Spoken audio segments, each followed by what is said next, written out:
Hello there, welcome back to Spain. Currently we are at war with Portugal and some of the Indian miners, or nations as it were, over, well, the goal is to take some of the Vinagre lands and get closer to Madurai.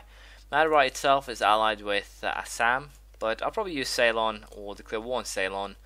I'm actually tempted to do it right now, but as you can see, if I were to do that, I'm pretty sure I can actually go for straight out an annexation of Gujarat. So yeah, I'm pretty tempted to go straight now, declare war on Ceylon, try and drag in Gujarat and simply go straight out for an annexation of them. Although it is kind of risky, to some extent it's kind of risky due to the fact that I have low diplomatic power and I'm currently planning to snatch the 4 colonies that the Portuguese still have. But to be honest, that is not actually something that's important. What I'll probably just do here then is to force them to give well, trade power and also take their cash, and then I can simply fight them sometime else rather than, well, cause trouble for myself. And I think that is actually what I will do. I'll simply end it with this. I might just allow the sieges and thus the war to go on a little while longer to be sure of what I actually want to do. But as things are looking now, I'll probably just end up not taking too much from Portugal. And when it comes to making peace with Vinagre, we'll probably end up taking these four provinces here, which basically gives us the western coastline, and thus we can start taking down Madurai as well. Then we'll probably have to fight 2 more wars against Vinagre before they are done, as it were. And if I'm a little bit unsure if I can actually hand Ceylon over to Bamanis, probably not adjacent, and thus I can probably not hand it over. I might actually have to core it myself, but it shouldn't be that much of an issue. But as I said, I'll probably declare war now on Ceylon and simply go for the annexation of Gujarat. That'll basically give me a good amount of coastline, and I might also try and or keep one of these provinces, Kutch for example, just to fabricate a claim on Afghanistan, so I actually have a reason to declare war, and then take the Hindu provinces and hand them over to Berar. That in turn means that I should potentially here aim at annexing Bundelkhand probably straight away here. If I were to, or when I make peace with Vinagre, I'm a little bit unsure if it will actually drag out Bundelkhand here as well. But if it doesn't, then I'll probably just go straight out for the annexation, and that should work out to my advantage definitely. But yeah, I'll give it a little bit of thought, and then we'll probably end up in a war with Gujarat. This is kind of a risk move because, as you know, Ming is in a coalition against me, so I should try to limit my aggressive expansion to, well, some degree. I'm pretty sure they'll get some by this, but I'm also pretty sure that the aggressive expansion that Ming currently has suffered towards me came when I vassalized Hosokawa, so it shouldn't really be that much of an issue, really. And, well, other than that, not really that much to say. Still having some troubles here with the Holy Roman Empire. I have no idea how to actually get up Imperial Authority fast with the disappearing course issue. I could, of course, have fought Burgundy, but as you can see here, course are gone, so it doesn't really matter. Getting into war with Milan to release, well, let's see here. Apparently, just Switzerland could be a potential. Same thing with Austria, Württemberg, and as you can see here, Bayern or Bavaria for Würzburg. I'm pretty sure there aren't actually anything else that I can release. I can, of course, go after Denmark here, but once again, no calls are still present. Although it is part of the Holy Roman Empire, so I don't know. We'll have to consider it then and see. But for the time being, I'll be focusing on my war against Vinagre and all that, and then we'll decide on whether or not we'll go after Ceylon as well. Or I'm pretty sure that I will actually. So we'll just go ahead, declare a war here, and hopefully Gujarat will join in. And of course they did. So I'm basically set now. We'll be fighting Gujarat, and hopefully we'll be getting what we want. So we'll see how it turns out. Just as I said that I have problems getting Imperial Authority, the Emperor is dead, and the current one is 15 years old. the next one is, well, 401. Definitely be a general as soon as possible, but I've been complaining about, well, diplomatic points, but I got a nice little boost right now, so can't complain about that. And Alfonso the 13th, the Trastamara, will be ruling the nation. Felipe will be a general and hopefully die on the battlefield. That's all I have to say about that. And well, it happened just after the war on Ceylon and Gujarat, so apparently the old king didn't really feel like having me fight that war. But as I said, fighting Gujarat, and then we'll see what we'll do. We have reached another religious idea here. We have religious tradition, which gives me a yearly prestige boost of 1. Not really important at all. But the next one, Ecumenism, will give a tolerance of heretics plus 2, but more importantly, will give battle relations over time plus 100%, which definitely will be a pretty big boost. And also, I kind of forgot that I had a lot of colonists that just finished up their colonies, so I'll be sending them to, well, do some more colony building. And as you can see, it's coming along pretty nicely in North America, and in 3 years' time, or 2 years' time, I will be able to annex Iroquois and Cherokee, and then we'll most likely be looking into getting Korea from Ming, and most likely a war against Japan as well, which would definitely be interesting here. I have an excellent minister. We have been lucky enough to appoint an excellent minister whose action will most likely greatly benefit our realm. As you can see, I can choose between military or administrative. Administrative is what I more or less always picks. The administrative power is more worth to me than the military power, and the stability is basically another extra 50 to boost. So I can't really say that taking, well, basically what I'm saying here is that taking anything else than or administrative power is much more worth than military wise, and also the fact that due to the, how should I put this, the stability point is basically between 50 and 100 extra points of admin points, and unless you really have a use or need strong generals or good generals, I see no reason to take the military points unless you need a decisive military level before war or something like that. Let's see, can I actually make the peace deal that I want right now? Full annexation will cost me 50, and how much will it cost me to take Vinagia? That'll cost me 132. That means that I have enough points by default, and I have no idea if I can make peace with Bundelkhand afterwards. It honestly doesn't even matter, but I'll allow these guys to actually march down to the rebels before I make the peace deal, because if not, I will definitely end up in some trouble with well, I won't actually end up in trouble, more or less, per se. I thought of the exile function, but it would be my province, it wouldn't actually matter. On another note though, we'll take the military technology at level 22.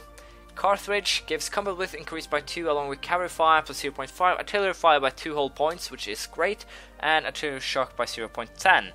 Next level we'll be getting new levels of infantry again, which makes warfare in Europe a little bit interesting. But for now, we'll be setting up the peace deals that I want. As you can see here, with Magyar, we'll be taking well, we will be taking some provinces. We'll also force them to take it or give up a claim.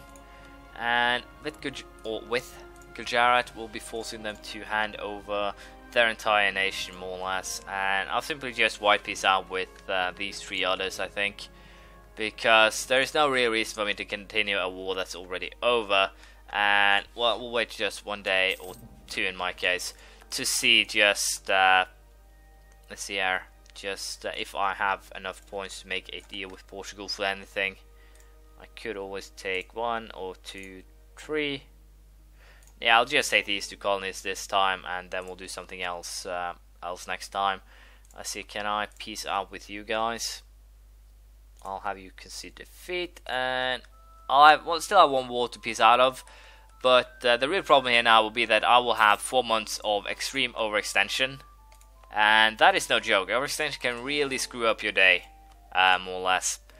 So hopefully I will be to some degree be able to avoid that, but we'll have to see. As you can see, my overextension is dangerously high, around 200%, which is potentially devastating even over just a half a year. As you can see, the coalition is getting pretty damn huge as well. Honestly, do not care about that. Can I? Let's see. Are these guys basically? Yeah, they're going to force me to concede defeat. I can live with that. It's just some prestige points. But the real problem here is now is going to be handing over the provinces. Japan left, which means that I currently have a target. Persia left, which means that I have 2 targets. So yeah, I don't get how the mechanics actually work. If I decide to eat someone, well, you are a good guy. Will be. I have no idea how it works, to be honest. But yeah, as I said, for now I'll be aiming to sell the provinces that have a high overextension cost ASAP, because, well, it's kind of not in my best interest to keep them around because of the fact they do have a high overextension cost, and thus hurt me at a very, well, they will hurt me a lot the longer I keep them. So I'm simply trying to get them off my hands here.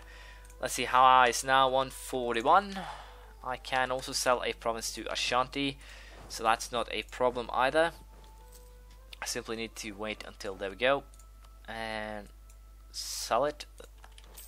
So yeah, I can probably lower my overextension below 100, and that should work out pretty well. Cooch, Fez is definitely starting to become an issue here, and as you can see, the real risk is at 15%, but they never actually pull it off. But that's mostly just to my overextension right now, and as such, not much to do. I'll be selling the provinces, and then we'll most likely get into a war with either Japan and or Persia. So we'll see how that goes. A little bit of I guess you could call it a fun fact. The Bavarians annexed a imperial principality, and thus I do now have the Imperial Liberation Castle Spell on them. And we'll definitely be using that to try and, well, break up. They do have, let's see, they took Hesse, I believe. Yeah, they took Hesse. And as such, I still also believe they have Würzburg. So if I release those 2, I think that should be enough to actually force them here. And with that, I think I will be aiming at getting myself military access to Milan and also Austria. And then we will definitely be marching our armies to Bavaria and then declare war. But as said, first, get rid of as many provinces as possible before I economically, or overextensionally in this case, screw myself over. So, as I said, sell as many as possible, and then we'll consider what we'll do. So, once I have basically sorted out my province, I guess you could call it province situation, I'll get back to you. As it turns out, both of my vassals are already overextended, so right now I'm actually considering if I should sell this one to Morocco or even Algiers. I'm a little bit unsure if I actually sell it to Algiers, if that would actually, to some extent, I'm actually going to do kind of a experiment here. I'm going to turn a Catholic and then sell it to Algiers, and they'll definitely buy it because it's Berber and that is an accepted culture. And due to the fact that they do not like Catholics, that should boost the rebel risk quite high. And thus we'll have an interesting situation where we'll most likely have some fun with rebels, as it were. So that will be interesting to see at least. I'll also be moving 40,000 troops now to Hosokawa, and then we'll declare war on Japan, which also should be hilarious. But for the time being, I'll be focusing on getting my troops marched over to into Austria, and then we'll most likely aim at dealing with Bavaria here. They don't actually have any strong allies either, so it should be a walk in to some extent a walk in the park. And they do have two nations that I can release, and thus I should be able to force the next imperial reform. So I'll just get everything in place here. Once again, as you can see, we do have a lot of troubles with, or the bad events will keep on rolling in. The course or the provinces that I took from Portugal will be caught around the close to 71, so that's kind of annoying as well. But it shouldn't be that much of an issue here. I'll take that missionary to boost the conversion rate here. Let's see, it will be done in January, in about 1 year and a month, so that shouldn't be a problem. When can I start the annexation of these guys? In May and in November. So I might actually wait until I can actually get these two annexed before I do anything. So we'll see how it goes. There we go. The process of annexing both Iroquois and Cherokee has begun. So that's always nice. Keeping an army here simply to make sure that the conversion goes as planned. I do have 100,000 men on the Bavarian border, all basically ready for warfare here. I'll do a quick little check first though, simply to see if I can sell something to these guys before the war begins. Apparently not. And let's see, Bamanes, if you guys actually want anything that I'm selling? No. So I'll probably be able to sell off the war's over, and that should probably work out to my advantage, but I'll probably also end up selling fast by them because I did want to create a vassal here, but that's turned out to be just a little bit too annoying here. And also what I can hope for is that Morocco will end up taking some of the Algeria lands, and thus I'll be able to probably vassalize them instead, have them eat Northern Africa. So we'll most likely declare war on Bavaria next time. The goal will be to release 2 of the vassals, or 2 of the nations they currently have possible. Poland, Munster, Papal State. Poland shouldn't actually be strong enough to become war leader, because if they do, then things will definitely be getting interesting, but I can't honestly see that. And if I were to declare war on Bavaria here, I'll be calling my ally Austria as well, so that should be enough to at least keep the Poles out of the war if Austria already have joined in. And Munster, not a problem. Mantua, not a problem. Pope, not a problem. So yeah, as long as Poland doesn't join the war, I should be fine. So we'll continue the war, or start the war next time, and that should probably be enough to enact the next reform, and then we'll have 4 to go. Hopefully I'll be able to do that before time runs out. Thank you for watching. Please leave a comment, praise, criticism, anything you feel like, and I'll see you around next time. Bye.